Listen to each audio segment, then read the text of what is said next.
In a quiet town tucked between a forgotten forest and a river that never froze, there stood an old house that seemed abandoned, yet never truly empty. Locals called it the house that watches. Children whispered stories about glowing windows and shadows that moved like living things. Adults pretended not to believe those stories, though none dared to go near after sunset. Evan Parker had never heard those rumors. He had only just moved to the town to work remotely, hoping the silence would help him focus. The rental house was cheap, unbelievably cheap. The landlord brushed it off. "Nobody wants to stay long in that place," he said with a laugh that tried to hide his unease. Evan assumed it was due to the isolated location. His first night was calm.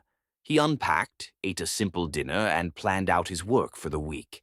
The only strange thing was the sensation that the walls felt thicker than they should, muffling every sound, as though the house swallowed noise.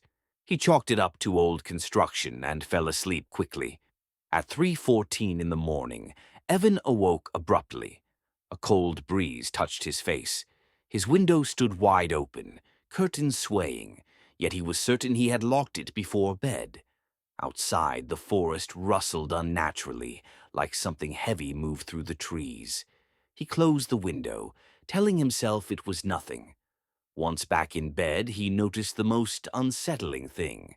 The house felt like something inside it had just settled into silence. The second night, he recorded a video call with his sister. She laughed at his fear. "It's just that creepy new house feeling," she joked. He smiled, feeling better, until the call began to glitch. The screen flickered, turning to static. Through the noise, he thought he heard whispering. Then, suddenly, the video returned to normal. His sister looked confused. "Who is behind you?" she asked. Evan whipped around. The hallway behind him was empty. "Must have been a shadow," he said, though his voice trembled. Later that night, the house changed. While brushing his teeth, he heard footsteps behind him. Slow, heavy. He turned, expecting to see a burglar, but the hallway remained empty. The footsteps continued past him, moving toward the living room. The sound grew louder, deliberate. The air thickened. The floorboards groaned under invisible weight. He did not follow. Instead, he locked himself inside his room and waited until dawn painted the walls. On the third day, Evan tried to leave. He packed his bag, keys in hand, ready to forget the entire strange experience. When he opened the front door, he froze. The world outside was nearly gone. The forest, the road, the sky, everything looked blurred like wet paint on a canvas. The more he stared, the more the landscape dissolved into white fog. He stepped back. The moment he closed the door, the world outside snapped back into place, through the window like a perfectly normal sunny morning. He tried again, pushing the door open wider. The same emptiness awaited him. Beyond the threshold there was no town, no trees, no life, only a blank space stretching infinitely.